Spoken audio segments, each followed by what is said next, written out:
Okay, let's dive into this. Welcome to this explainer. Today, we're unpacking a genuinely fascinating piece of literature by Richard E. Glore, published back in the 2010 Annual Review of Ecology, Evolution, and Systematics.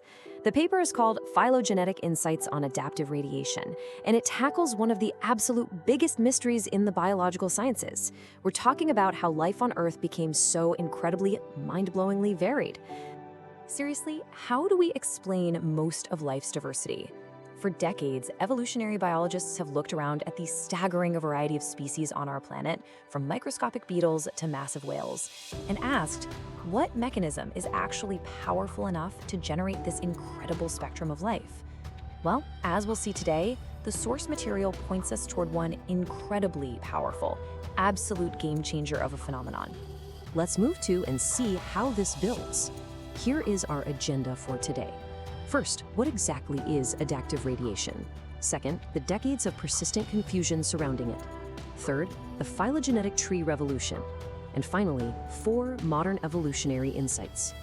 All right, section 1, what is adaptive radiation? Let's meet the prime suspect for generating all this biological diversity. So, the formal definition is that adaptive radiation is a response to natural selection and ecological opportunity involving the diversification of species and associated adaptations. To unpack that jargon a bit, it's essentially the dynamic biological reaction that happens when a species suddenly encounters new opportunities to evolve. Imagine organisms finding a totally new environment or an untapped resource. When you combine that blank canvas with the pressures of natural selection, the result is this incredible burst of diversification. Basically, new species emerge, and they're equipped with brand new adaptations tailored directly to those specific opportunities. And this brilliantly illustrates the 2 main interacting ingredients you absolutely need for this to happen.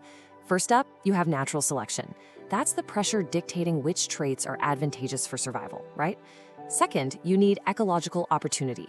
Think open spaces, available resources, and a lack of competition that gives a species the biological breathing room to just experiment.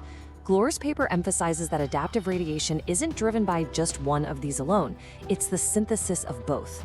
The ecological opportunity opens the door, and natural selection guides the species right through it, rapidly shaping their adaptations as they diversify. Moving on to section 2, decades of persistent confusion. It hasn't exactly been a smooth ride for this theory. Despite the immense promise of the theory, Glore notes that there has been, quote, persistent confusion and disagreement over some of its most fundamental questions. Literally, the scientific community was paralyzed for years. They couldn't even agree on the basic mechanics of how it worked. And because of this persistent disagreement, adaptive radiation was actually held back from assuming its rightful central role in explaining the evolution of biological diversity. The overarching idea was there, sure, but the scientific consensus was completely fractured by all this confusion. Which brings us to section 3, the phylogenetic tree revolution. Here's where we shift from the historical problem to the modern solution. So the crucial point is that evolutionary biology has evolved, pun totally intended.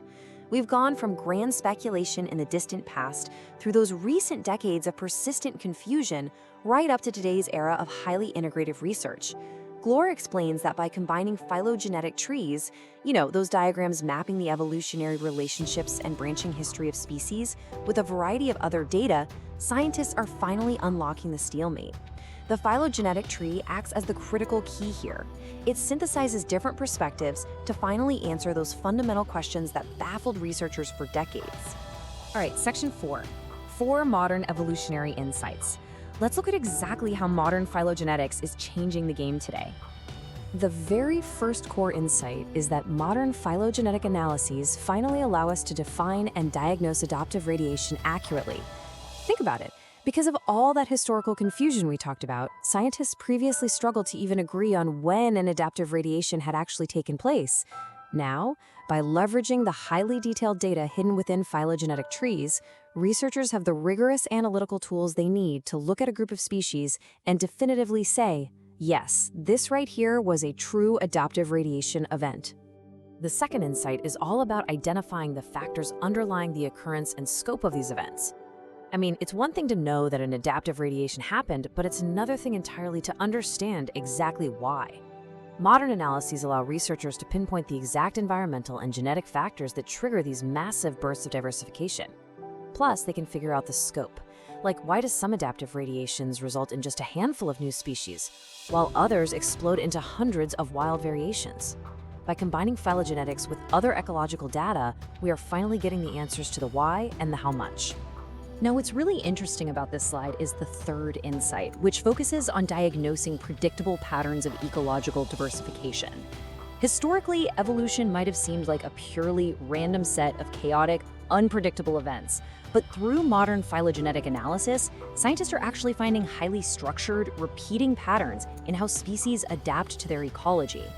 It turns out, when species encounter similar ecological opportunities, even if they're in completely different parts of the world or living at completely different times, they often diversify in remarkably predictable ways. How cool is that? And the fourth and final insight is reconstructing the history of adaptive radiations. Phylogenetic trees serve as this incredibly powerful investigative lens, almost like a biological time machine. They allow scientists to look backward into deep time. By analyzing the genetic and evolutionary relationships of species alive today, we can actually reconstruct the exact historical pathways their ancestors took. We can map out the precise timeline of when ecological opportunities arose, when natural selection kicked into high gear, and exactly how the tree of life branched out as a result. Which leaves us with this final, profound thought to ponder. If modern phylogenetics allows us to resolve decades of confusion, map out predictable patterns of diversification, and literally reconstruct our deep evolutionary history, how does understanding that past help us predict the future adaptations of life?